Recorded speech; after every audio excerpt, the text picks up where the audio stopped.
Hello बच्चों, क्या हाल चाल? सब बढ़िया। आज हम पढ़ेंगे क्लास 8 का सिविक्स का chapter 3, why do we need a parliament, यानी कि हमें पार्लियामेंट की ज़रूरत क्यों पड़ती है। अब देखो, पार्लियामेंट क्या होता है? पार्लियामेंट होता है संसद, जहाँ पे जो बड़े हाईएस्ट लेजिस्लेचर होते हैं। लेजिस्लेचर क्या होता है, मैंने चैप्टर 1-2 में पढ़ा है, ठीक है। तो लेजिस्लेचर मतलब होता है कि जहाँ पीएम वगैरह बैठते हैं, यानी प्राइम मिनिस्टर वगैरह बैठ के जहाँ मीटिंग करते हैं, उसी को पार्लियामेंट बोलते हैं। जैसे ये नीचे दिखाया गया ना, यहाँ पर यह पार्लियामेंट हमारा भारत का। तो यहाँ पर कह रहा है कि हमें गर्व होना चाहिए कि हम भारत के वासी हैं। तो ये कह रहा है we in India pride, pride यानी कि गर्व होना। Ourselves are being a democracy, हमें गर्व होना चाहिए कि हम ऐसे देश में रहते हैं जो देश क्या है, डेमोक्रेटिक कंट्री, यानी कि लोकतंत्र है, जहाँ पर पावर, सारा पावर किसके पास है? लोगों के पास है। ठीक है, हर 5 साल में गवर्नमेंट बदलती रहती है। अब बदलता कौन है? वहाँ के कॉमन लोग ही बदलते हैं। तो ये कह रहा है हमें गर्व होना चाहिए कि हम डेमोक्रेटिक कंट्री में रहते हैं, जिसका नाम क्या है? भारत है।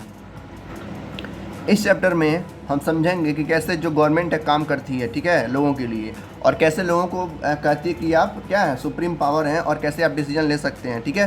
ये सारी चीज़ हम इसमें देखेंगे कि पार्लियामेंट क्या होता है, कैसे डिसाइड करता है, क्या क्या काम करता है, सारी चीज़ हम इसमें देखेंगे, ठीक है। चलिए शुरू करते हैं बिना लेट के। सबसे पहला टॉपिक आता है हमारा, वाई शुड पीपल डिसाइड, यानी कि क्यों लोग डिसाइड करते हैं। भाई जाहिर सी बात, डेमोक्रेटिक कंट्री लोग ही डिसाइड करेंगे।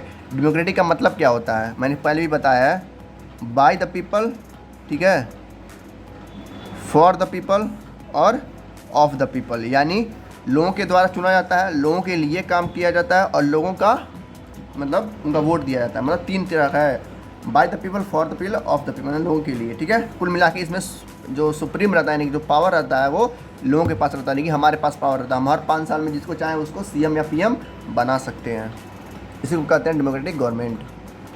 सबसे पहले पॉइंट आता है, कहता है इंडिया, यानी कि हमारा भारत। हम जानते हैं कैसे ये आज़ाद हुआ है। कैसे आज़ाद हुआ, कब आज़ाद हुआ? सबसे पहले 15 अगस्त 1947, यानी कि 15 अगस्त 1947 में आज़ाद हुआ था। अब कैसे आज़ाद हुआ था देखो, कह रहा कि अलग अलग जगह के लोग, यानी कि भारत के अलग अलग राज्य के अलग अलग लोग, अलग अलग फाइटर लोग स्ट्रगल किए, यानी कि मेहनत किए, अंग्रेज़ों के खिलाफ लड़ाइयाँ लड़े, तब जाके हमको 15 अगस्त 1947 में हमको आज़ादी मिली।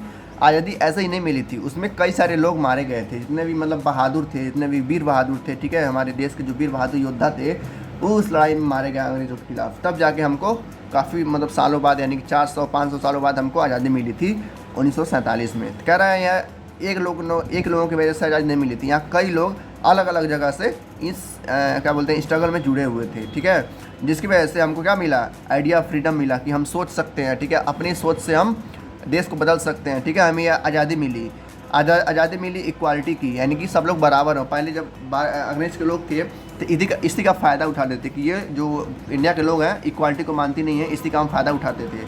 जो अंग्रेज़ थे इसी का फ़ायदा उठा के हम पे राज करते थे। फिर जब हमको आज़ादी मिली तो सब लोग क्या हो गया, राइट टू इक्वालिटी हो गया, कि हमको अधिकार दिया गया कि हम लोग सब लोग क्या हैं, बराबर हैं। फिर हमको पार्टिसिपेशन दिया गया कि हम डिसीजन मेकिंग प्रोसेस में हम भाग ले सकते हैं, यानी कि हम भी क्या बन सकते हैं, एक नेता बन सकते हैं, एक पॉलिटिशियन बन सकते हैं, एक सीएम, एक पीएम बन सकते हैं। आज़ादी मिलने के बाद ये सारी चीज़ लोगों को दिया गया। नेक्स्ट कह रहा है अंडर द कॉलोनियल रूल, यानी कि ब्रिटिश रूल के अंदर जब अंग्रेज़ रूल कर रहे थे, जब अंग्रेज़ भारत पर राज कर रहे थे, उनके टाइम पे जो लोग थे काफ़ी ज़्यादा डरते थे, ठीक है। लिखा ना, the people had lived in fear, यानी कि वो डर में जीते थे, कहीं ब्रिटिश गवर्नमेंट वाले हमको उठा ना ले जाएं और हमको फांसी पे न चढ़ा दें, क्योंकि भाई उनका ही राज था, और कोई भी कुछ बोलता था सीधे गोली मार के या फांसी चढ़ा देते थे अंग्रेज़ लोग। तो लोग डरते थे उनके रूल में, ठीक है। And did not agree with many of decision, और गवर्नमेंट जो डिसीजन लेती थी उस समय में, यानी कि जो ब्रिटिश गवर्नमेंट थी उस समय की, जो भी डिसीजन लेती थी उन लोगों को मंजूर नहीं होता था। भाई जाहिर सी बात है, आप लोगों के लिए डिसीजन लेंगे तब ना लोगों को मंजूर होगा। अगर लोगों के खिलाफ डिसीजन लेंगे तो लोगों को कहाँ मंजूर होगा। तो जो ब्रिटिश गवर्नमेंट थी, इंडिया को लूटने के लिए और राज करने के लिए डिसीजन लेती थी जो लोगों को पसंद नहीं आते थे। बाकी जो कुछ लोग थे जो उसको क्या करते थे, क्रिटिसाइज़ करते थे, और वो उनको मार दिया जाता था। लेकिन कुछ लोग और बहादुर थे जो क्रिटिसाइज़ करने के बाद उनको क्या हार्म पहुंचाते थे। ऐसे ही वीर बहादुर लोग क्या हुए, लड़ते स्ट्रगल करते रहे, और लास्ट में 15 अगस्त 1947 में जाके हमको क्या मिला, सब चीज़ से आज़ादी मिली। कह रहा जब आज़ादी की जोश चल रहा था लोगों के बीच में, ठीक है, तभी हमको क्या हुआ, ब्रिटिश गवर्नमेंट में जाने के लिए एक मौका मिला। एक डिमांड की लोगों ने, मौका नहीं मिला मतलब लोगों ने ही डिमांड किया कि आपके गवर्नमेंट में हमारे भी कुछ लोग रहने चाहिए। तो ब्रिटिश वाले कहा ठीक है भाई, 100 लोग हैं, मैं लोग तुम भी हो जाओ, तुम लोग क्या उखाड़ लोगे, ठीक है। तो 1885 में, ठीक है, कब, 1885 में इंडियन नेशनल कांग्रेस बना, यानी कि भारत का एक पार्टी बना जो कि क्या किया, डिमांड किया कि हम भी क्या करना चाहते हैं लेजिस्लेचर में, यानी कि प्राइम मिनिस्टर लेवल पे हम भी कुछ काम करना चाहते हैं अपने देश के लिए। तो अंग्रेज कहा ठीक है भाई, हम लोग 100 लोग हैं तो हम लोग 98 हो जाएंगे, 2 लोग तुम भी हो जाओ, तुम लोग कुछ तो कर नहीं सकते भाई, राज तो हम ही कर रहे हैं, जो हम कहेंगे तुम करोगे। तो कहा ठीक है भाई आ जाते हैं। तो 80-85 में लोग क्या हुए, इंडियन नेशनल कांग्रेस से जुड़े और क्या किए, डिमांड किए लेजिस्लेशन में जाने के लिए, और ये डिमांड मंजूर भी हो गया। ठीक है, फिर the government of India act 1909 में, यानी कि 1909 में जो गवर्नमेंट ऑफ इंडिया ने क्या किया, देखो उन्होंने एक रिप्रेजेंटेशन खड़ा किया, रिप्रेजेंटेशन यानी कि एक उम्मीदवार खड़ा किया कि आप लोग हमें भी चाहें तो वोट दे सकते हैं, हम भी पीएम बन सकते हैं। ठीक है, लेकिन जो ब्रिटिश गवर्नमेंट था वो जानता था कि भाई अगर ऐसा कर दिया हमने तो सारे लोग क्या करेंगे, अपने देश के नेता को वोट देंगे, हमें वोट नहीं देंगे। तो उन्होंने सीधा सीधा क्या किया, मना कर दिया कि जो वोटिंग है ये नहीं हो सकती है। ठीक है, जो हम कहेंगे वही होगा, वोटिंग वगैरह कुछ नहीं होगा, आप लोग जहाँ हैं वहीं बैठे रहिए। तो ब्रिटिश ने सीधा सीधा क्या किया, मना कर दिया डिमांड को कि वोटिंग नहीं होगा, आपको हम बस सीट दे रहे हैं, आप वहाँ पर बैठिए, राज करिए, जो मन करना है वो करिए, लेकिन वोटिंग नहीं होगा। और वोटिंग होता तो जो इंडियन नेशनल कांग्रेस में जो लोग गए थे, ठीक है, ब्रिटिश के गवर्नमेंट के अंडर में, वो लोग क्या बन जाते, एक तरह से पॉलिटिशियन बन जाते, बड़े पॉलिटिशियन बन जाते, सीएम या पीएम बन जाते, जो देश के लिए अच्छा होता। लेकिन ये ब्रिटिश होने नहीं दिए। ठीक है, क्योंकि ब्रिटिश वो समझदार थे। तो ये कह रहा देखो लिखा है, they did not allow for all adult to vote, सारे लोगों को वोट नहीं देने दिए। किसको दिए, वो हक दिए बस ब्रिटिश वालों को और कुछ इंडियंस को। जैसे मान लेते हैं 1000 लोग हैं इंडिया में, ठीक है, एक राज्य है, ठीक है, उस राज्य में 1000 लोग हैं, मान लेते हैं उस 1000 में से 800 ब्रिटिश वाले हैं। तो उन लोगों ने वही किया कि क्या कर दिया कि ब्रिटिश वालों को अलाउ कर दिया कि ब्रिटिश वाले जो वोट दे सकते हैं। भाई जाहिर सी बात है, जो ब्रिटिश हैं तो ब्रिटिश कंपनी के ही वोट देंगे, इंडिया को वोट देंगे नहीं। बाकी जो 200 लोग बचते हैं इंडिया को वोट देंगे तो फिर भी हार जाएंगे। ठीक है, जिसके पास ज़्यादा वोट होता था वो जीत जाता था। इसीलिए बार बार ब्रिटिश क्या होती थी, अपनी गवर्नमेंट बनाती थी, और जो इंडियन नेशनल कांग्रेस थी वो बार बार हार जाती थी। लेकिन जब हमको आज़ादी मिला 1947 में, तो यही इंडियन नेशनल कांग्रेस से क्या बना, पहले पार्टी बना, जो सबसे पहले पीएम बने थे जवाहरलाल नेहरू। ठीक है, तो इस तरह से क्या हुआ था, चल रहा था हमारा देश किसी अंडर में, ब्रिटिश के अंदर में, तो कुछ भी हमको करने नहीं दे रही थी। इसीलिए जो फाइटर थे वो लड़ते रहते थे ब्रिटिश के खिलाफ। नेक्स्ट पैराग्राफ में कह रहा है कि चैप्टर 1 में हमने पढ़ा कि किस तरह से कॉलोनियल रूल, यानी कि जब ब्रिटिश रूल कर रहे थे तो किस तरीके से वो डिसीजन हमको नहीं दे देते, ना ही कोई आज़ादी दे देते। ठीक है, बस एक सीट दे देते और उसी पर हम लोग चुपचाप बैठे रहते थे। तो वही कह रहा है कि ये सब देखने के बाद जो नए नए लोग आए हैं, जिन्हें फाइटर्स हैं, नए नए जो वीर योद्धा आए, ठीक है, जैसे भगत सिंह हो गए, बहुत सारे लोग हैं। ठीक है, बहुत सारे नाम हैं, मैं नाम नहीं लूँगा, चैप्टर और बड़ा हो जाएगा। ठीक है, वीडियो और बड़ा हो जाएगा, तो एक अलग वीडियो है, यहाँ पर बस हम ना देखेंगे। कह रहा है कि जो लोग स्ट्रगल कर रहे थे आज़ादी के लिए, ठीक है, वो धीरे धीरे उनकी संख्या बढ़ती गई और इतनी बढ़ गई जिसकी वजह से बाद में क्या हुआ, इंडिया इंडिपेंडेंट हो गया, यानी कि क्या हुआ, आज़ाद हुआ बाद में, जिसकी वजह से यहाँ पर भी क्या हुआ, सिस्टम लाया गया डेमोक्रेटिक कंट्री का। ठीक है, जिसकी वजह से लोगों के हाथ में डिसीजन हुआ, जो लोग चाहेंगे वही होगा। और लोग चाहेंगे अगर ये पीएम होगा तो ये पीएम होगा, और कंट्री का पीपल चाहेंगे कि कोई और पीएम बनेगा तो कोई और पीएम बनेगा। कुल मिला के जो सारा पावर था वो आम लोगों के, यानी कि कॉमन पीपल के हाथ में आ गया था आज़ादी के बाद। कह रहा है ये आने के बाद, यानी कि आज़ादी मिलने के बाद जब हमारा पहला वोटिंग हुआ तो पहले क्या अंग्रेज़ क्या करते थे, सारे लोगों को वोट देने का अधिकार नहीं था, मतलब बस अंग्रेज़ ही वोट दे सकते थे। लेकिन जैसे ही देश आज़ाद हुआ हमारा, जो हमारा इंडियन नेशनल कांग्रेस था, उसने कहा कि देश में जितने भी लोग हैं, ठीक है, 1947 में जब हमारा मतलब आज़ाद हुआ देश, उसके बाद चुनाव हुआ देश में, भारत में, जो वहाँ के इंडियन नेशनल कांग्रेस के जो बड़े बड़े लीडर थे, ठीक है, उन्होंने कहा कि भारत में जितने भी लोग रहते हैं वो सारे लोग क्या कर सकते हैं, वोटिंग कर सकते हैं, और वो जिसको चाहे उसको पीएम बना सकते हैं। ठीक है, तो पहली बार क्या हुआ था, भारत इंडिपेंडेंट हुआ था वोट देने के लिए। तो ये कह रहा है constitution of independent India that laid down the principle of universal adult franchise. इसका मतलब होता है वही लोग वोट दे सकते हैं जो एडल्ट हों और क्या हों, अमीर हों। ठीक है, तो अंग्रेज़ ही लोग थे, तो उन लोगों का सब चीज़ हटा दिया गया, यानी कि अंग्रेज़ों का सारा जो रूल्स वगैरह रेगुलेशन था उन सबको हटा दिया गया और नए रूल्स लाए गए।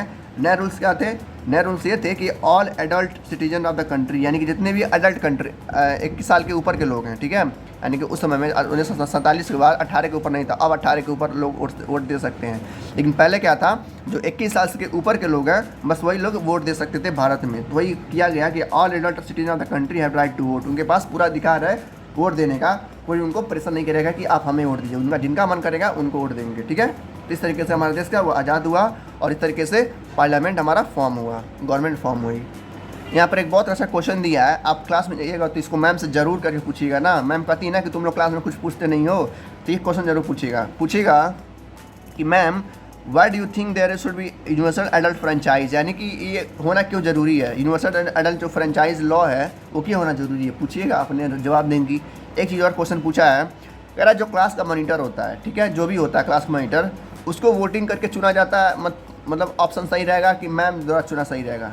कहने का मतलब ये है, देखो मैक्सिमम क्या होता है, 99% यही होता है, जो क्लास के मॉनिटर होते हैं वो मैम के द्वारा या क्लास टीचर के द्वारा मतलब क्या किया जाता है, चुना जाता है। कि मैम कहती हैं कि ये आज से, जैसे मान लेते हैं राम है, राम क्या है, आज से क्लास टीचर रहेगा, तो मैम के द्वारा चुना गया है, ठीक है। कह रहा क्यों ना हो ऐसा हो कि जो क्लास का मॉनिटर हो वो बच्चों के द्वारा चुना जाए, यानी कि वोटिंग हो क्लास में भी, जिससे बच्चे ज़्यादा वोट देंगे वही क्या बनेगा, क्लास का मॉनिटर बनेगा। तब बताओ ये सही है कि मैम के द्वारा सही है? हमको तो लगता है क्लास के बच्चों वाला सही है, कि बच्चे जिसको ज़्यादा वोट देंगे वो मॉनिटर बनेगा, ठीक है। तो वैसे ही इसमें भी होता है, किसमें होता है, वोटिंग में, जिसको ज़्यादा लोग वोट देते हैं वही क्या बनता है, सीएम या पीएम बनता है। नेक्स्ट टॉपिक आता है हमारा पीपल एंड देयर रिप्रेजेंटेटिव, यानी कि लोग और उनके लीडर, लीडर यानी कि उनके प्राइम मिनिस्टर या सीएम, जो उनके उम्मीदवार होते हैं, जिनको लोग वोट देने वाले होते हैं। अब उनके बारे में पढ़ेंगे।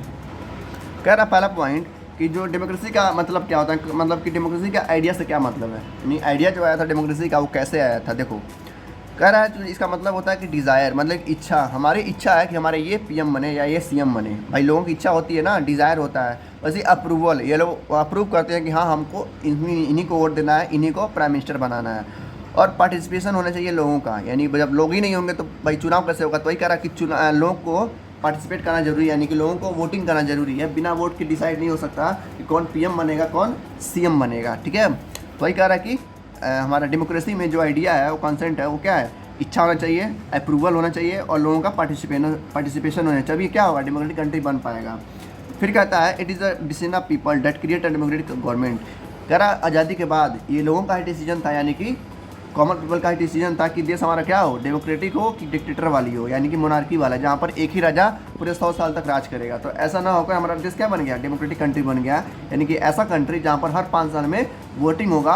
और वोटिंग में क्या होगा, हमारे रिप्रेजेंटेटिव यानी कि हमारे उम्मीदवार जो होंगे यानी सीएम पीएम के, वो हमेशा हर 5 साल में खड़े होंगे और हम उनको वोट देकर जिताएंगे, जिसको भी जिताना रहेगा। तो ये होता है हमारा पीपल और रिप्रेजेंटेटिव के बीच में का संबंध, यानी कि रिलेशन, ठीक है। लोग चाहें तो उनको जिताएंगे, लोग चाहें तो इनको जिताएंगे, ठीक है। नेक्स्ट कह रहा है the basic idea is the kind of the democracy that involve the citizen of the most of the important person principle the most institution trust.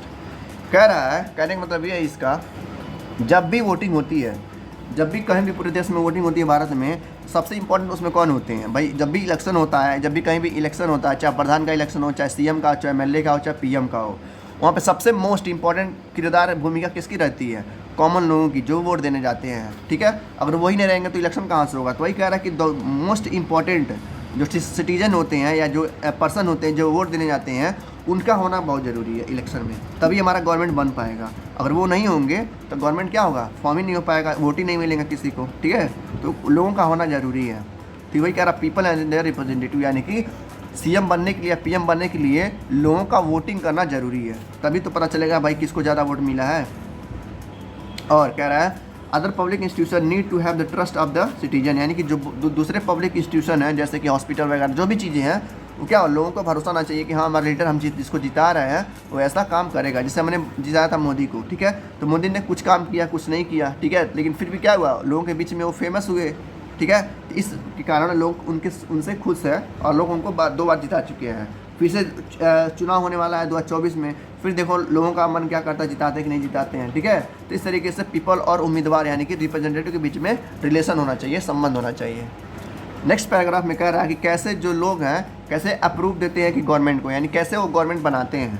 यानी कि कंट्री में जब इलेक्शन होता है तो कैसे गवर्नमेंट बनाता है, सबको पता है, चुनाव होता है, चुनाव में वोटिंग होता है, जिसको ज़्यादा वोट मिलता है वो सीएम पीएम बनता है। तो वही चीज़ यहाँ भी कह रहा है, ठीक है। कह रहा है जैसे हमने पढ़ा है पिछले चैप्टर्स में, पिछले क्लासेस में, इलेक्शन के जरिए लोग अपने रिप्रेजेंटेटिव को चुनते हैं, ठीक है, उनको गवर्नमेंट बनाते हैं और वो गवर्नमेंट क्या करता है, उन्हीं लोगों के लिए काम करता है 5 सालों तक। बस यही चीज़ कह रहा है इसमें। ये हो गया। सेकंड पॉइंट क्या कहता है, ये इंपॉर्टेंट है, इसको ध्यान से समझिएगा। कह रहा है जो पार्लियामेंट होता है, यानी पार्लियामेंट यानी कि जो हमारा दिल्ली का संसद है, ठीक है, वो क्या करता है, उनको लोग जो अलग अलग पार्टीज़ होती हैं, जो नेशनल पार्टीज होती हैं, जो प्राइम मिनिस्टर के लिए उम्मीदवार हैं, जैसे कांग्रेस हो गया, बीजेपी हो गया, ठीक है, ये दोनों क्या मान लेते पार्टी है। अब इनमें 2024 में चुनाव होने वाला है, दोनों में अपने अपने उम्मीदवार को खड़ा करेंगे। जैसे मान लेते हैं बीजेपी वाले खड़ा किए मोदी जी को, ठीक है, और कांग्रेस वाले खड़ा किए किसको, राहुल गांधी को, ठीक है। इस तरीके से दोनों उम्मीदवार होंगे, वो जाएंगे पार्लियामेंट में।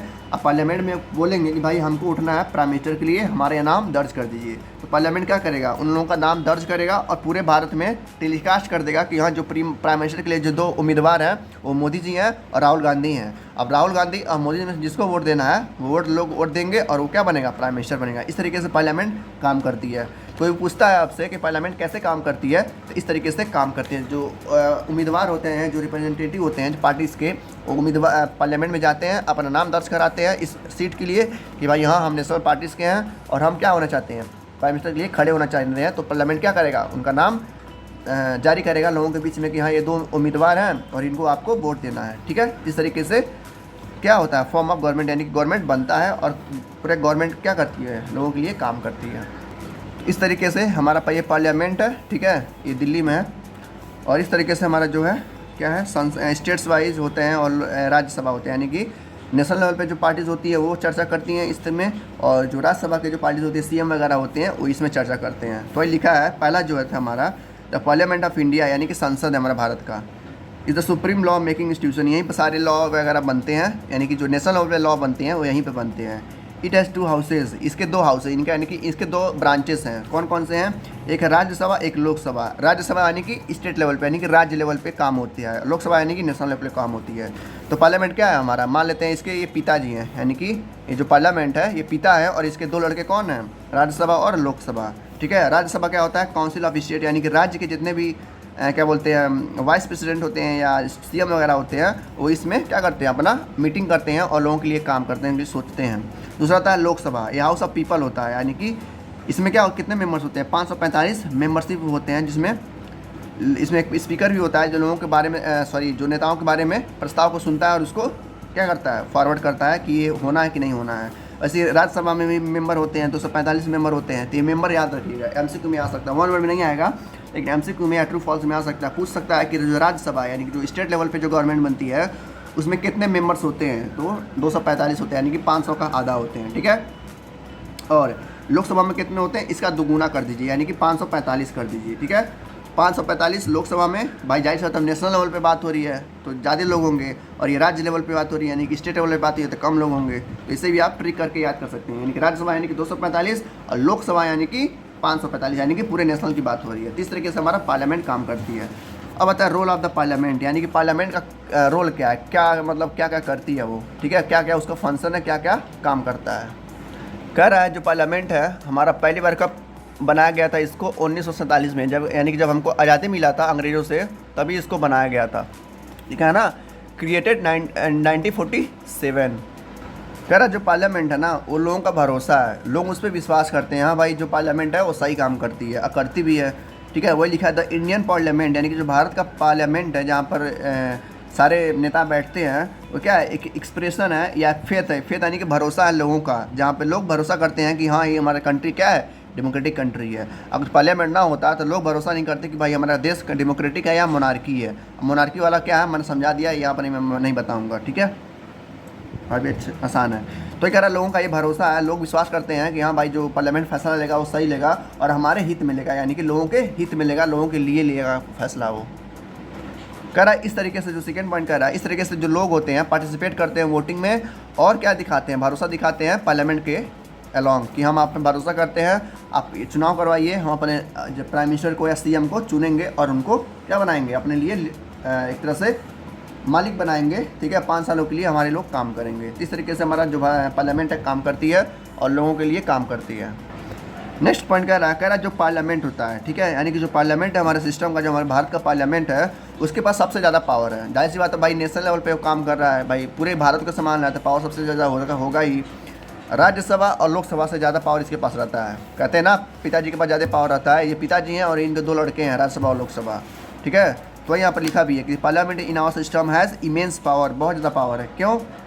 क्योंकि ये उम्मीदवार को खड़ा करता है लोगों के लिए और इलेक्शन भी करवाता है नेशनल लेवल पे। भाई जाहिर सी बात है जो इलेक्शन करवा रहा है यानी कि जो नेशनल लेवल पे चुना रहा है कि भाई किसको चुनना है, वो दोनों नाम दे रहे हैं। अगर ये पार्लियामेंट नहीं होता तो जो कांग्रेस है और बीजेपी है वो अपने उम्मीदवार को खड़ा नहीं कर सकते हैं। भाई पार्लियामेंट ही नहीं होता तो खड़ा कहाँ से होते हैं, ठीक है। इस तरीके से पार्लियामेंट क्या होता है, सबसे ज़्यादा पावर रहता है क्योंकि उसके पास पावर होते हैं रिप्रेजेंटेटिव को खड़ा करने के लिए और चुनाव करवाने के लिए, इसलिए उसके पास ज़्यादा पावर है। किसके पास, किससे ज़्यादा? लोकसभा और राज्यसभा से। फिर आता है, कहना election to the parliament are held in similar manner as there for state legislature. कह रहा है इलेक्शन में जो पार्लियामेंट में इलेक्शन होते हैं, यानी जो चुनाव होता है वो ठीक इसी तरह से होता है जैसे कि स्टेट में होता है, यानी कि जो राज्य वगैरह में होता है। ठीक है, यानी कि जैसे इसमें चुनाव होता है राज्यसभा और लोकसभा में, वैसे ही ठीक उसी तरह से इसमें भी चुनाव होता है। किसमें? पार्लियामेंट में। वही चीज़ कह रहा है कि election the parliament are similar manner, उसी तरह से होता है जैसे कि स्टेट में होता है, यानी कि राज्य लेवल पे होता है। फिर कह रहा है Lok Sabha is usually elected by the 5 year. भाई जैसा को पता है कि जो लोकसभा होते हैं वो 5 साल के होते हैं, यानी कि जो राज्यसभा होते हैं वो भी 5 साल के लिए होते हैं। कोई भी जो चुनाव होता है ना 5 ही साल के लिए होता है, ये हमेशा याद रखेगा। कोई भी कहता है कि 3 साल 4 साल के लिए, तो इसका मतलब है वो क्या कर रहा है, वहाँ से पद को अपने हटा रहा है, यानी कि उस एक तरह से रिज़ाइन कर रहा है अपने पद से। तो 5 साल का होता है, 5 साल के ऊपर बाद अपराध नहीं कर सकते जब तक चुनाव ना हो। अगर पब्लिक आपको दोबारा चुनती है तभी आप राज कर सकते हैं, नहीं तो नहीं राज कर सकते हैं। नेक्स्ट पॉइंट कह रहा है कि जितने भी कैंडिडेट होते हैं, कैंडिडेट यानी कि जितने भी हमारे उम्मीदवार होते हैं जो सीएम या पीएम के लिए होते हैं, वो हर एक उम्मीदवार अलग अलग पार्टी से होता है। भाई जाहिर सी बात है, एक ही पार्टी से 4 उम्मीदवार हो नहीं सकते हैं। अब बीजेपी 4 लोग को थोड़ी खड़ा करेगा। मतलब मान लो किस खड़ा कर दिया, मान लो अमित शाह खड़ा कर दिया, ठीक है, हमारे योगी जी को खड़ा कर दिया, हमारे मोदी जी को खड़ा कर दिया, तो ऐसा नहीं होता है। एक पार्टी से बस एक ही उम्मीदवार होता है सीएम या पीएम के लिए। अगर मान लो किसका चुनाव हो रहा है, मान लेते हैं कि अगले साल होने वाला है पीएम का चुनाव होने वाला है, ठीक है, तो एक पार्टी से एक ही उम्मीदवार होगा जो जिसको लोग चुनेंगे। तो वही कह रहा है द कैंडिडेट हु कंसेंट, ठीक है, who contest election usually belong to the different political party, यानी कि अलग अलग पार्टी से लोग आएंगे और अपना उम्मीदवार को खड़ा करेंगे। जैसे कह रहा है कि 2014 में जो चुनाव हुआ था, यानी कि जो जब पहली बार जब मोदी जब प्रेसिडेंट बने थे पहली बार, क्या मैं बोल रहा हूँ यार, पीएम बने थे पहली बार, ठीक है, प्राइम मिनिस्टर बने थे 2014 में, तो चुनाव हुआ था, उसी का चुनाव का वोटिंग का क्या है, हमारा इलेक्शन का रिजल्ट आया है। तो उसी को हमको देख के समझना है, ध्यान से सुनिएगा बस, ठीक है, बस आपको सुनना है, याद हो जाएगा। 5 पॉलिटिकल पार्टी हैं, कौन कौन सी है? भारतीय जनता पार्टी यानी कि बीजेपी है, ठीक है, दूसरा है सीपीआई यानी कि कम्युनिस्ट पार्टी ऑफ इंडिया, ठीक है, तीसरा है communist party of India Marxist CPM करके होता है, ठीक है, दूसरा आता है चौथा आता है इंडियन नेशनल कांग्रेस यानी कि आईएनसी, फिर आता है नेशनलिस्ट कांग्रेस पार्टी। ये 5 पार्टियाँ थी 2014 में, क्या करी थी, अपने प्राइम मिनिस्टर को यानी कि अपने पीएम के लिए उम्मीदवार दी थी, ठीक है, जिसमें से बीजेपी को 282 वोट मिले थे, यानी कि 282 सीटें मिली थी, ठीक है, और सीपीआई को 1 सीट मिला था, सीपीएम को 9 मिला था, आईएनसी को यानी कि राहुल गांधी वाले, यानी कि जो इंडियन नेशनल कांग्रेस है जो जिसमें राहुल गांधी हैं, उसमें 44 ठो मिला था, और नेशनल कम्युनिस्ट पार्टी को कितना मिला था? 6 ठो मिला था। देखा तो सबसे ज़्यादा किसमें है? मोदी जी को मिला है, इसीलिए मोदी जी को क्या बनाया गया, हमारे देश का प्राइम मिनिस्टर बनाया गया, यानी कि प्रधानमंत्री बनाया गया। क्यों? सबसे लोग ज़्यादा उन्हीं को वोट दिए हैं। तो ऐसे ही कब हुआ? फिर 2016 में हुआ, 16 जब 17 दोबारा चुनाव हुआ पीएम का, फिर भी क्या हुआ, फिर से उनको जिताया गया। इस तरीके से जिसके पास जितना ज़्यादा वोट रहता है, जितना ज़्यादा सीटें रहती हैं, वो क्या बनता है? पीएम या सीएम बनता है। इस तरीके से चुनाव होता है, तो इसको याद रखिएगा, ठीक है। ये था हमारा नेशनल पार्टी। अब है स्टेट लेवल पार्टी, यानी कि जो स्टेट लेवल पे पार्टी होती है, जैसे 28 राज्य है तो 28 राज्य में अलग अलग पार्टियाँ होंगी। जैसे कि दिया है आप करके, आम आदमी पार्टी क्या है? रीजनल पार्टी है, स्टेट पार्टी कर सकते हैं। तो हो सकता है आए एग्जाम में कि कम से कम 5 पार्टी के ऐसे नाम लिखिए जो स्टेट की पार्टी हैं, यानी कि रीजनल पार्टी हैं। कोई भी लिख दीजिएगा, आप हो गया, आम आदमी पार्टी हो गया, ऑल इंडिया कई हो गया, ठीक है, बीजेडी, IND, UML, कई आप देख लीजिए, इसमें से कोई भी उठा के 5 ठो लिख दीजिएगा, ठीक है, जो छोटे छोटे होंगे लिख दीजिएगा। ये भी आ सकता है कि राइट 5 नेशनल पार्टीज, 5 ही हैं, 5 ही लिखना है। हो सकता है 5 नंबर का आए तो एक एक करके लिख दीजिएगा, बीजेपी, सीपीआई, सीपीएम, INC और एनसीपी, ठीक है। इस तरीके से हम क्या कर सकते हैं, बता सकते हैं कि हमारे कंट्री में इतना नेशनल पार्टीज है जो प्राइम मिनिस्टर के लिए उम्मीदवार खड़ा करती है, और इतने क्या है स्टेट पार्टीज़ हैं जो CM PM के लिए खड़े होती हैं।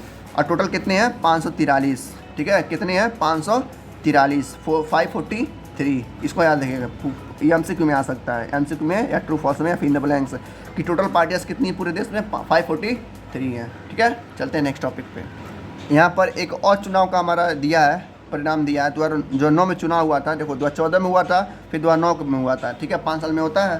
तो 2009 में जो चुनाव हुआ था, देखो BSP को मिला था, ये नेशनल वाली पार्टी जाएंगे प्राइम मिनिस्टर वाली, तो BSP को मिला था 21 सीट, ठीक है, बीजेपी को मिला था 116, CPI को मिला था 14, मैक्सिट को मिला था 16, फिर INC को सबसे ज़्यादा मिला था, यानी कि 206 मिला था, बाकी NCP को 9 और RJD को 4 मिला था, ठीक है।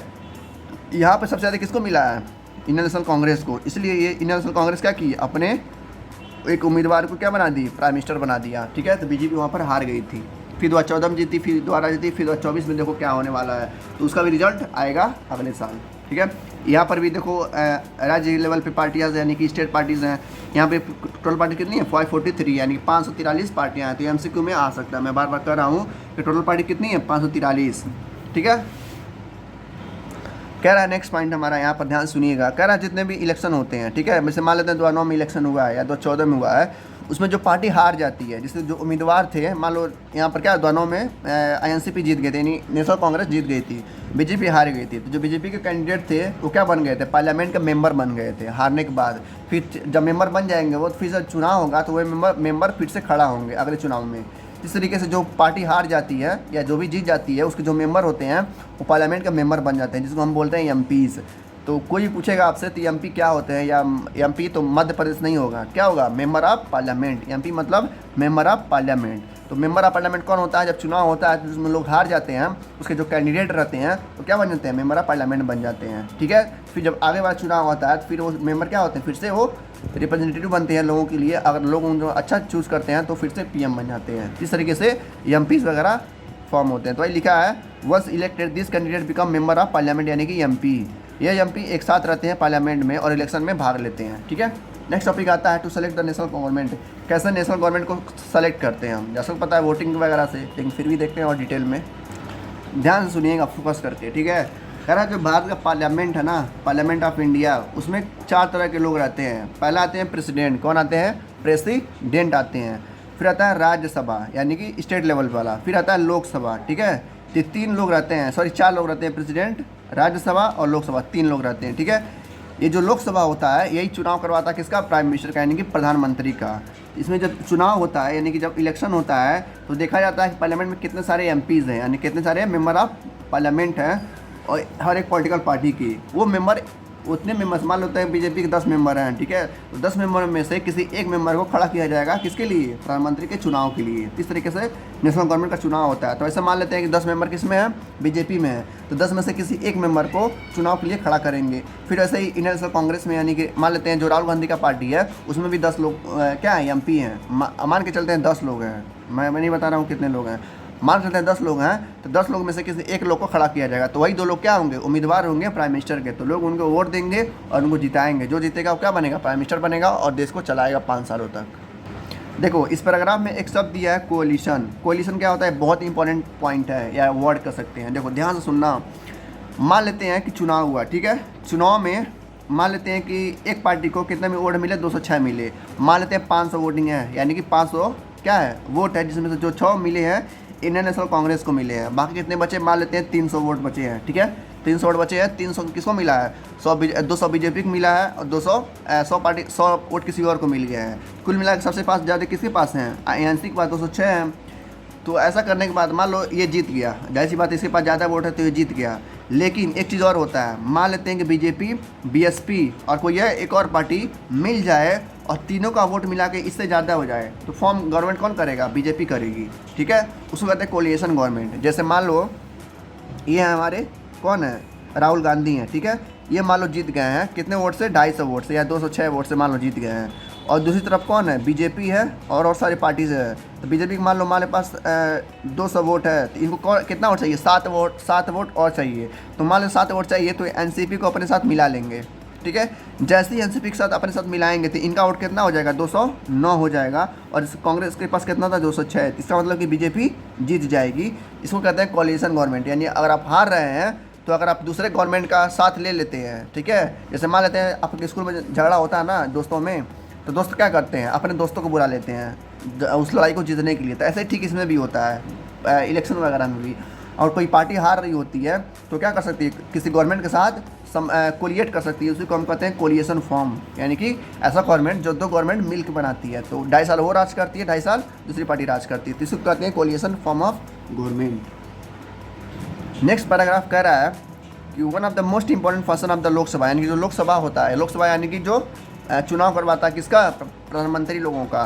कह रहा है जब चुनाव जीत जाता है, जब चुनाव हो जाता है, जब रिजल्ट आ जाता है, पर पता चल जाता है कि कौन चुनाव जीता है, तो जीतने वाला जो हमारा क्या बोलते हैं, जो प्राइम मिनिस्टर रहता है वो क्या करता है, एक एग्जीक्यूटिव को चूज़ करता है। एग्जीक्यूटिव क्या होते हैं, मैंने चैप्टर में पढ़ा है, देखो लिखा भी है कि the executive you read in chapter 1 में मैंने पढ़ा दिया है। तो क्या करता है एग्जीक्यूटिव, ये लॉ वगैरह जो ऑर्डर वगैरह नहीं आते हैं गवर्नमेंट से, उसी को इम्प्लीमेंट करवाता है पूरे देश में। मतलब मान लें मोदी ने कहा कि जो पुराने नोट्स थे वो बंद हो गए हैं, ठीक है, वो दोबारा चलना शुरू कर दिया, यानी जो पुराने 500 के 1000 के नोट थे वो फिर से चल सकते हैं। तो जो एग्जीक्यूटिव होगा वो पूरे देश में ये न्यूज़ फैलाएगा, ठीक है, कि प्रधानमंत्री का ऑर्डर है, जो पुराने नोट से 500 और 1000 के वो फिर से लीगल हो गए हैं, फिर से आप चला सकते हैं, ठीक है। तो ये काम होता है एग्जीक्यूटिव का, यानी कि क्या करता है, इम्प्लीमेंट करता है लॉज को जो पार्लियामेंट से मिलते हैं। तो ये काम होता है एग्जीक्यूटिव का, ठीक है। ये कौन देता है, पार्लियामेंट उनको काम देती है। This executive is often what we have in mind when we use the term of government. Executive जो होता है कभी भी अपने मन से कुछ नहीं बोलेगा, वही बोलेगा जो उसको बुलवाया जाएगा, यानी कि जो प्रधानमंत्री बोलेंगे, जो पार्लियामेंट बोलेगी उसको करने के लिए वही काम करेगा एग्जीक्यूटिव, ठीक है। जैसे मैं बताया ना पैसे वाला सिस्टम, इस तरीके से होता है काम एग्जीक्यूटिव का। नेक्स्ट पॉइंट आता है, ये भी इंपॉर्टेंट है, कह रहा है जब जो प्राइम मिनिस्टर जीतता है, यानी कि जो भी पार्टी जीतती है, मान लेते हैं कि 2014 में हमारे कौन जीता था, बीजेपी पार्टी जीती, मोदी वाले जो मोदी व्यक्ति थी वो जीत गई थी, वो प्राइम मिनिस्टर बन गए थे। तो जितने भी पार्लियामेंट में एमपीज थे उस पार्टी के, यानी कि जो बीजेपी पार्टी के जो एमपी थे, एमपी यानी कि मेंबर ऑफ पार्लियामेंट, वो प्राइम मिनिस्टर क्या करेंगे, यानी मोदी जी क्या करेंगे, उस सारे एमपी को कुछ ना कुछ काम दे देंगे, ठीक है। जैसे मान लेते हैं कि जो बीजेपी था वो जीत गया है 2024 में, ठीक है, 2024 में मान लेते हैं कि जीत गया है। तो एमपी जितने एमपीज़ होंगे, यानी कि जितने मेंबर ऑफ पार्लियामेंट होंगे, जब मोदी जी फिर से क्या करेंगे, उन मेंबर्स को कुछ ना कुछ बना देंगे। जैसे कि वो क्या बना देंगे, हेल्थ मिनिस्टर बना देंगे। वो क्या करेगा, पूरे देश में जो हेल्थ का काम होगा, ठीक है, वो देखेगा, ठीक है। कभी एजुकेशन बना देंगे किसी को, मान लेते हैं 3 मिनिस्टर हैं, तो एक मिनिस्टर को क्या बना दिए, हेल्थ मिनिस्टर बना दिए, ठीक है। दूसरे को बना दिए एजुकेशन मिनिस्टर, वो पूरे एजुकेशन सिस्टम को ध्यान देगा, कहीं भी कोई फीस वगैरह ज़्यादा कोई नहीं ले रहा है, कहीं घूसखोरी तो नहीं हो रही है। तीसरे को बना देंगे फाइनेंस मिनिस्टर, यानी कि जितना भी इकोनॉमी पैसा वगैरह टैक्स वगैरह आएगा उसको देखेगा। इस तरीके से जो एमपीज़ होते हैं, जो पार्टी जीतती है, एमपीज़ को कुछ ना कुछ बना देते हैं। जैसे हमारे एमपी कौन है, अमित शाह है, ठीक है, और कौन है, राजनाथ सिंह है, इनको सब कह रहे हैं मेंबर ऑफ पार्लियामेंट है, तो इनको कुछ ना कुछ बनाया गया है जीतने के बाद। फिर से जब 2024 में जब चुनाव होगा, जो भी पार्टी जीतेगी उस पार्टी के जो मेंबर्स होंगे, पार्लियामेंट हो, एमपीज़ होंगे, उनको कुछ ना कुछ बनाया जाएगा, तो उन्हीं को कहते हैं एमपी। तो ये काम होता है प्राइम मिनिस्टर का। कौन बनाता है, प्राइम मिनिस्टर बनाते हैं, और कोई नहीं बनाता, पार्लियामेंट नहीं बनाती, प्राइम मिनिस्टर बनाते हैं। तो याद रखिएगा। तो कुछ हो सकता है एग्जाम में पूछे कि जो एमपीज़ होते हैं उनको काम कौन देता है, या कौन बनाता है उनको, मिनिस्टर वगैरह कौन बनाता है, तो प्राइम मिनिस्टर बनाते हैं। क्या करते हैं प्राइम मिनिस्टर, जीतने के बाद बनाते हैं, ठीक है। तो यहाँ पे लिखा है the prime minister of India is the leader of ruling party, यानी कि जो पार्टी जीती है, जो रूल कर रही है, उसी की ये क्या होते हैं, लीडर होते हैं, प्राइम मिनिस्टर होते हैं, किसके, लोकसभा के। और यही जो प्राइम मिनिस्टर होते हैं एमपी वगैरह को काम देते हैं, कैसा काम देते हैं, एजुकेशन हेल्थ केयर का देते हैं, और फाइनेंस वगैरह का देते हैं संभालने के लिए। तो वो सब डिपार्टमेंट अपना संभालते रहते हैं। लास्ट वाला पैराग्राफ फिर उससे वही कह रहा है, कोलिएशन फॉर्म ऑफ गवर्नमेंट, वही फॉर्म जो मैंने बताया ना, कि मान लो ये वाला फॉर्म कि कोई पार्टी जीत रही है जिसके पास क्या है 250 वोट है, और दूसरी पार्टी हार रही है, तो क्या करेगी, जो तीसरी पार्टी होगी उसके साथ क्या करेगी, कोलिएशन कर लेगी, यानी कि उसको अपने साथ मिला लेगी, और उसका वोट हो जाएगा 300, तो जीत जाएगी, ठीक है। जैसे मैं फिर से एग्जांपल बता दे रहा हूँ, मान लो जो आप लोग भूल गए हो, तो कोलिएशन फॉर्म का है, मान लेते हैं जो कांग्रेस है वो 250 वोट है, पाया है 500 में से, ठीक है। ये है किसका, INC का, यानी कि इंडियन नेशनल कांग्रेस का। और बीजेपी के पास कितने हैं, 200 वोट है अभी इस समय, यानी कि ये हार रहा है, ठीक है। इसको अगर जीतना है, इसको कम से कम 51 वोट और चाहिए। तो क्या करेगा, दूसरी पार्टी के पास जिसके पास 51 वोट होंगे वो अपने साथ मर्ज कर लेगा, यानी कि मिला लेगा। जैसे मान लेते हैं बीएसपी के पास 51 वोट हैं, तो दोनों क्या करेंगे, आपस में मिल जाएंगे, दोनों मिलने के बाद 251 हो जाएगा, यानी कि फिर से बीजेपी क्या हो जाएगा, रूलिंग पार्टी बन जाएगा, यानी कि जीत जाएगा, ठीक है। उसमें से जिसका जितना वोट होगा उतना साल राज करेगा, यानी कि 2.5 साल वो राज करेंगे, 2.5 साल ये राज करेंगे। इस तरीके से पावर बढ़ जाता है कोलिएशन गवर्नमेंट में। अब बात आता है राज्यसभा पे। राज्यसभा यानी कि स्टेट लेवल पे, यानी कि राज्य लेवल पे, ठीक है।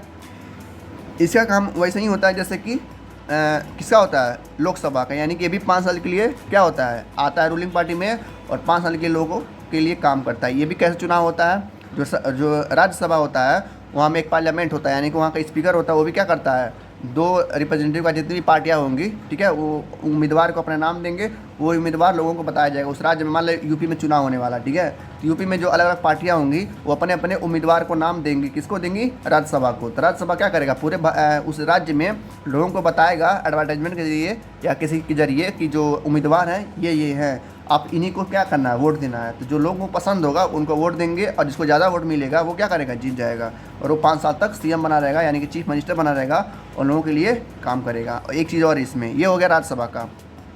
अब देखो कह रहा है जो भी मान लो किसी राज्य में कोई एक रूल बनाना है, कोई एक लॉ बनाना है, तो उस लॉ को राज्यसभा में पास करना पड़ेगा। उसको कहते हैं बिल पास करना, ठीक है। आपने सुना होगा कि bill is required to pass through the Rajya Sabha, यानी कि राज्यसभा से वो बिल पास होना चाहिए तभी कोई लॉ बनेगा। मान लेते हैं योगी जी हैं, ठीक है, योगी जी कुछ नियम लाना चाहते हैं यूपी में, तो उस बिल को क्या करना पड़ेगा, राज्यसभा से पास कराना पड़ेगा। अगर वो पास होता है तभी वो क्या बनेगा, नियम बनेगा, ठीक है। तो ये होता है नियम, लॉ बनाने का नियम।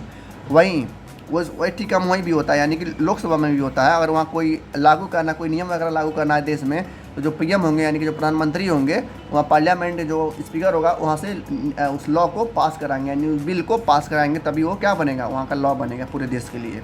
इस तरीके से देश के लिए और राज्य के लिए लॉ बनते हैं, यानी कि नियम वगैरह बनाए जाते हैं। नेक्स्ट यहाँ पर इंपॉर्टेंट नंबर दिए गए हैं, उसको ध्यान रखिएगा। कह रहा है there are 223 elected member plus 12 members of nominated by president, यानी कि राज्यसभा में कह रहा 233 मेंबर हैं, ठीक है, और 12 मेंबर है प्रेसिडेंट के लिए। इसका मतलब ये है कि 233 लोग ऐसे लोग हैं जो क्या बनते हैं, सीएम बनने के लिए तैयार हैं, यानी कि सीएम के उम्मीदवार के लिए तैयार हैं, ठीक है। और 12 मेंबर ऐसे हैं जो प्रेसिडेंट के लिए, यानी कि प्रेसिडेंट बनने के लिए तैयार हैं। यानी कि जो होता है ना, हर राज्य का एक प्रेसिडेंट होता है, हर कंट्री का एक प्रेसिडेंट होता है। हमारे कंट्री में प्रेसिडेंट कौन है इस समय, कमेंट करके ज़रूर बताइएगा, आपको पता होना चाहिए, क्लास 8 में आ गए हैं, ठीक है। तो ऐसे ही राज्य का भी एक प्रेसिडेंट होता है, तो उस प्रेसिडेंट में 12 प्रेसिडेंट हैं जो कि उम्मीदवार के लिए तैयार है। तो इसको याद रखिएगा, हमेशा फिक्स्ड होता है, हो सकता है बदल भी जाए, लेकिन इस साल का एग्ज़ाम में आता है।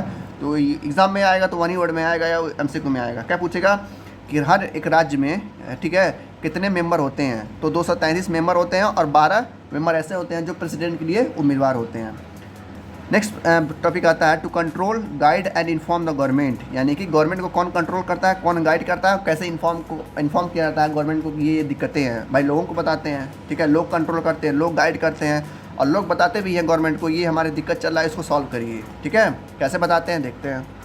देखो क्या होता है, लोग क्या होते हैं, मीडिया के जरिए या किसी के जरिए बताते हैं, किसको, अपोजिशन पार्टी को या रूलिंग पार्टी को। जो अपोजिशन पार्टी के जो मेंबर होते हैं, कौन सा मेंबर, पार्लियामेंट के मेंबर, यानी कि जो एमपी वगैरह होते हैं, ये लिखा ना एमपीज़, मेंबर ऑफ पार्लियामेंट जो होते हैं, जब पार्लियामेंट में मीटिंग होती है, मीटिंग यानी कि जब क्वेश्चन हावर चलता है, न्यूज़ चैनल में दिखाता है कि आपस में बातचीत करते रहते हैं, बताते हैं कि ये यहाँ पर कमी है, ये जो नेता यहाँ पर गलती कर रहे हैं, ठीक है। तो ये गलतियाँ जो है, जो कंट्रोल हैं, जो गवर्नमेंट को करना चाहिए, कौन बताता है, वहाँ के एमपीज़ बताते हैं जब मीटिंग होता है पार्लियामेंट में। तो वो लोग पार्लियामेंट में जाते हैं, वहाँ पर कौन होता है, सीएम भी होते हैं, ठीक है, प्राइम मिनिस्टर भी होते हैं, और एमपीज़ वगैरह भी होते हैं, और अपोजिशन पार्टी भी होते हैं। अपोजिशन पार्टी यानी कि जो पार्टी हार गई थी, ठीक है, जैसे मान लेते हैं राहुल गांधी हार गए थे 2014 में, तो भी वहाँ पर बैठे रहते हैं, और लोग, और जो रूलिंग पार्टी होती है उसके खिलाफ बोलते हैं कि हाँ भाई मोदी ने ये काम नहीं किया है, मोदी ने ये काम गलत किया है। तो ये एक तरह से लोगों का ओपिनियन होता है जो पार्लियामेंट तक पहुँचता है। तो ये कह रहा है control guide and information government, यानी कौन बताता है, एमपी वगैरह बताते हैं लोगों का दिक्कतें, कि लोगों को क्या क्या दिक्कत हैं जो मोदी जी सॉल्व नहीं कर रहे हैं, तो वो मोदी जी क्या करते हैं, आने वाले दिनों में फिर से उसको सॉल्व किया जाता है। तो इस तरीके से क्या होता है, कंट्रोल गाइड और इन्फॉर्मेशन किया जाता है गवर्नमेंट को, ठीक है। तो जो लोग होते हैं ओपिनियन देते हैं अपने एग्जीक्यूटिव को, पहुँचाते हैं एमपी तक। एमपी जब पार्लियामेंट में मीटिंग होती है तो उस मीटिंग में बताते हैं कि ये दिक्कत है, इस राज्य में, इस ज़िले में ये दिक्कत है, तो जाके वहाँ पर जो सीएम होंगे, जो पीएम होंगे, जो डिस्ट्रिक्ट डीएम होंगे, वो जाके उस दिक्कत को क्या करेंगे, सॉल्व करेंगे, ठीक है। इस तरीके से काम होता है पूरे भारत में, ठीक है। कह रहा है कि जितने भी एमपी होते हैं जो मतलब गलतियाँ गिनाते हैं रूलिंग पार्टी का, ये पार्टी गलती कर रही है, तो जो रूलिंग पार्टी होगा, जो गवर्नमेंट होगा, उसके फीडबैक को क्या करेगी, नोट करेगी, और उसको आने वाले समय में उसको सॉल्व करेगी, ठीक है। तो वही लिखा है, the government has valuable feedback and it kept on its toe by the question asked by the PM, यानी सॉरी एमपी, जो एमपी वगैरह क्वेश्चन पूछते हैं कि आपने ये काम क्यों नहीं किया, आप करने वाले थे, मान लेते हैं कि मोदी जी कोई वादा किए हैं कि ये हम काम कर देंगे, जब वो नहीं करते हैं, जो अपोजिशन एमपीज़ होते हैं वो पूछते हैं कि भाई आपने काम ये क्यों नहीं किया, तो मोदी जी को जवाब देना पड़ता है कि हाँ हो सकता है कुछ लेट हो गया हो, कुछ पैसे की कमी हो गई हो, जो भी चीज़ हुआ हो इस वजह से नहीं हुआ है। तो एमपी सारे क्वेश्चन करते हैं, तो गवर्नमेंट को दिखाना पड़ता है कि हाँ भाई हम काम कर रहे हैं। उनसे लोग पूछते हैं कि भाई आप 5 साल किए क्या हैं, कर क्या रहे हैं, इसलिए हर पीएम को, हर सीएम को ये जवाब देना पड़ता है, ठीक है। चाहे वो मैटर कैसा भी हो, मतलब जिस तरह का मैटर हो, जैसे अब दिया मैटर्स फाइनेंस का है, जैसे मान लो फाइनेंस क्या हो घट रहा है बढ़ रहा है, जो देश का इकोनॉमी वो घट रहा है बढ़ रहा है, घटेगा तो जो रूलिंग पार्टी होगी पूछेगी भाई क्यों घट रहा है, आप क्या ऐसा काम कर रहे हैं कि इकोनॉमी घट रहा है, इकोनॉमी को बढ़ाना कब काम है, ठीक है। Parliament approve is crucial for the government, यार कोई गलती होती है गवर्नमेंट से तो पार्लियामेंट क्या करेगी, उसको बोलेगी कि आप इस गलती को सही करिए और अपने गलती को जल्दी से सॉल्व करिए, ठीक है, लोगों की दिक्कतें सॉल्व करिए, इसीलिए आपको चुना गया है। भाई प्राइम मिनिस्टर क्यों चुना जाता है, लोगों को जो प्रॉब्लम्स हैं उनको सॉल्व करने के लिए। ऐसे सीएम को भी चुना जाता है जो राज्य के दिक्कतें आती हैं उनको सॉल्व करने के लिए। तो गवर्नमेंट का यही काम है, ठीक है, एक तरह से सर्वेंट है, यानी कि नौकर है किसके, कॉमन पीपल के। वही कह रहा है कि इस तरीके से जो है रास्ते हैं, इस तरीके से जो तरीके हैं, इस तरीके से जो पार्लियामेंट है वो कंट्रोल करती है और गाइड भी करती है, इन्फॉर्म भी करती है किसको, गवर्नमेंट को। तो पार्लियामेंट में तो सब होता है, मीटिंग होता है, तो इस तरीके से पार्लियामेंट क्या होती है, बहुत बड़ा एक भूमिका निभाती है, एक रोल निभाती है गवर्नमेंट को बताने में कि हाँ क्या गलती कर रहे हैं, क्या नहीं कर रहे हैं, ठीक है, उनको कंट्रोल करती है, गाइड करती है कि आप ये काम करिए। इस तरीके से पार्लियामेंट काम करती है। तो आप बता सकते हैं आसानी से अपने मर्जी से लिख के ही, ठीक है। पहले लिखा है parliament controls guides and inform the government, इस तरीके से। The MP is representative of the people have to central controlling guiding, कह रहा है जो एमपीज़ होते हैं, ठीक है, जो रिप्रेजेंटेटिव जो उम्मीदवार एमपीज़ होते हैं वो भी क्या करते हैं, लोगों के ओपिनियन को रखते हैं कहाँ पे, उस पार्लियामेंट में, उस मीटिंग्स में, और वो भी कंट्रोल करते हैं, गाइड करते हैं और इन्फॉर्म करते हैं पार्लियामेंट को ये दिक्कतें हो रही हैं जो लोग हमको बताए हैं और हम आपको बता रहे हैं, ठीक है।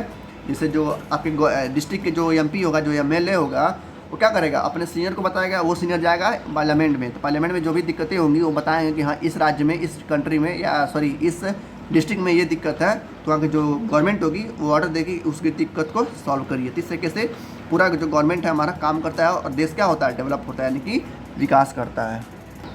नेक्स्ट टॉपिक आता है लॉ मेकिंग, यानी कि कैसे लॉ बनते हैं। लॉ यानी कि वही रूल रेगुलेशन। कह रहा है लॉ मेकिंग एक सिग्निफिकेंट फंक्शन होता है पार्लियामेंट का, यानी कि पार्लियामेंट ही क्या करती है, लॉ बनाती है। जैसे मैंने बताया ना, जो राज्यसभा होता है या लोकसभा होता है, किसी लॉ को जब लाना रहता है तो उस पार्लियामेंट में या उस राज्यसभा या लोकसभा में उसको पास करना पड़ता है, यानी कि उस बिल को पास करना पड़ता है, किससे, उस पार्लियामेंट से है, तभी क्या होगा, वो लॉ बन पाएगा। तो वही कह रहा है पार्लियामेंट में पूरा इसमें फंक्शन करता है, उसका एक महत्वपूर्ण भूमिका रहती है उस लॉ को बनाने के लिए। तो ये सब कह रहा है कि ये सारी चीज़ें हम डिटेल में पढ़ेंगे अगले चैप्टर में, ठीक है। नेक्स्ट टॉपिक देखते हैं, who are the people in parliament, यानी कि जो पार्लियामेंट में लोग होते हैं वो कौन होते हैं। भाई एलियन तो होते नहीं हैं, लोग ही होंगे, भारत के लोग ही होंगे, तो कौन होते हैं देखते हैं।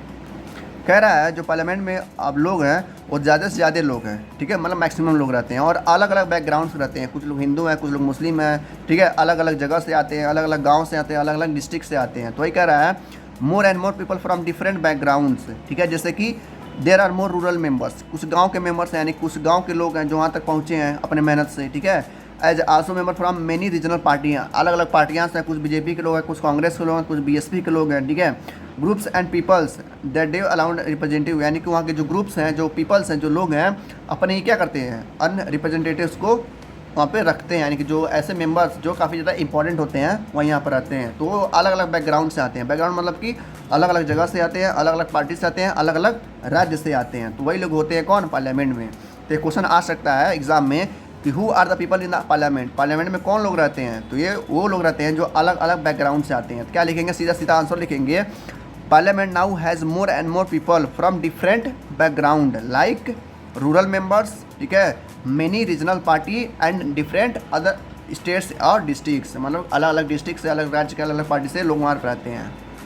कह रहा पहले जो था, यानी कि 1947 के आसपास था, जब हमारा देश आज़ाद हुआ था, तो वहाँ पे बस जो पार्टी बनती थी वो बस अपर कास्ट के लोग थे, यानी कि हायर क्लास के जो थे, जैसे ब्राह्मण वगैरह हो गए, पंडित वगैरह हो गए, बस वो लोग वो पार्टी में राज करते थे। लेकिन अब क्या हो रहा है, 2020 में क्या हो रहा है, जो लोअर कास्ट के लोग हैं, यानी कि जो बैकग्राउंड वाले, बैकवर्ड वाले क्लासेस हैं, जैसे दलित वगैरह, वो भी लोग क्या कर रहे हैं, पार्टिसिपेट कर रहे हैं, जो कि अच्छी बात है। भाई सबको मौका मिलना चाहिए, सब लोग बराबर, राइट टू इक्वालिटी यहाँ पे चलता है भारत में, सबको क्या करना चाहिए, मौका देना चाहिए सीएम या पीएम या एमएलए बनने के लिए। तो वही कह रहा है कि अब क्या रहा, इनकी भी संख्या बढ़ रही है, यानी कि जो दलित वगैरह हैं, जो लोअर कास्ट के लोग हैं, इनकी भी संख्या बढ़ रही है और बढ़नी भी चाहिए। भाई सबको हक मिलना चाहिए ना अपने आपको आगे बढ़ाने के लिए, तो मिलता भी है। तो वही यहाँ पर कह रहे हैं, यहाँ पर कुछ इन्फॉर्मेशन दिया गया है, देखते हैं।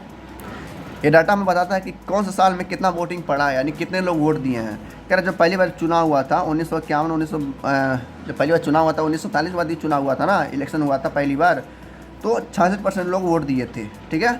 फिर जब चुनाव हुआ लास्ट बार, देखो एग्जाम में क्या आता है, पहला और आखिरी बार ही आता है, ठीक है।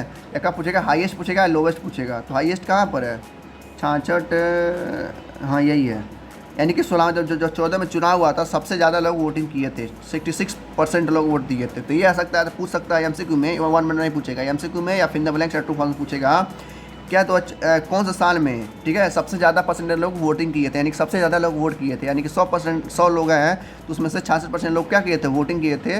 तो कौन सा साल था वो, 2014 साल था, 16वां चुनाव था और 46% लोग वोट दिए थे।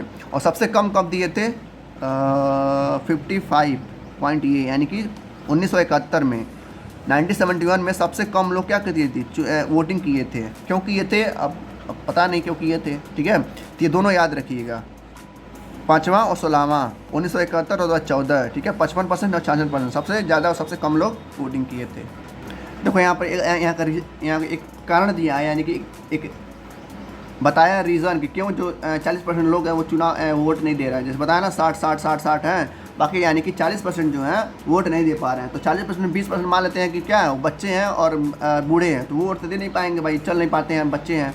बाकी जो 20% बढ़ते हैं उनको तो वोटिंग देना चाहिए ना, तो क्यों नहीं देते हैं, यहाँ पर रीज़न दिया है। कह रहा है देखो, कुछ लोग को लगता है, यानी कि जो 20% लोग हैं उन लोग को लगता है कि भाई चुनाव में कोई फ़ायदा नहीं है, क्योंकि जो गवर्नमेंट होती है वो पूरा काम अपने हिसाब से करती है, ठीक है, लोगों के लिए ज़्यादा काम नहीं करती है। लोगों को ये मान लेते हैं 10 काम करना है उस गवर्नमेंट को, तो 10 में से बस 5 ही काम करेगी लोगों के लिए, बाकी 5% अपने लिए काम करेगी। इसलिए जो लोग होते हैं सोचते हैं क्या वोट दें, जब उन्हीं का मतलब करप्शन ही है तो क्या वोट दें, ठीक है।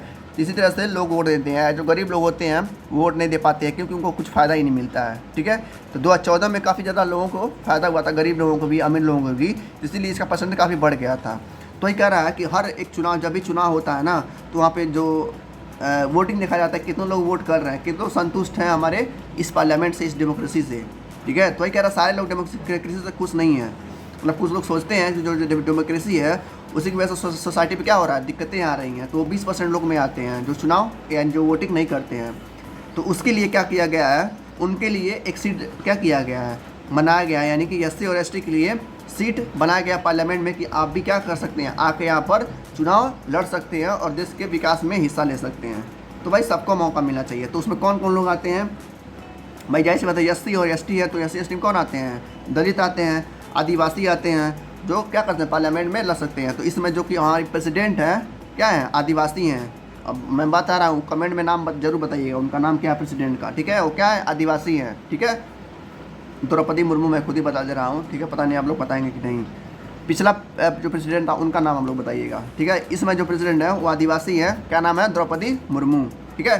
तो आप लोग क्या बताना, पिछले प्रेसिडेंट का नाम बताना है। इस तरीके से हमारा देश काम करता है, पार्लियामेंट काम करती है।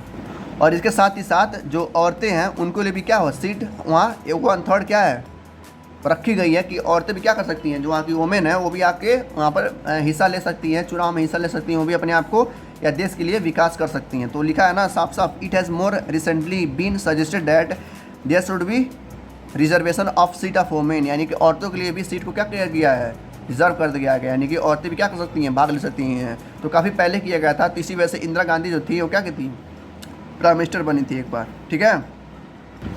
कह रहा है जो इलेक्शन शुरू हुआ था, यानी कि 1952 में या 1952-51 में जब इलेक्शन हुआ था, तो उस समय में औरतें जानते हो कितनी थी, बस 4% औरतें थी, यानी कि बस पूरे भारत में की बात हो रही है, बस पूरे भारत में जितनी भी औरतें हैं, मान लो 100 औरतें हैं, 100 औरतों में से बस 4 औरतें ही थी जो क्या कहती उस इलेक्शन में भाग ली थी, बाकी कोई औरतें वहाँ थी ही नहीं।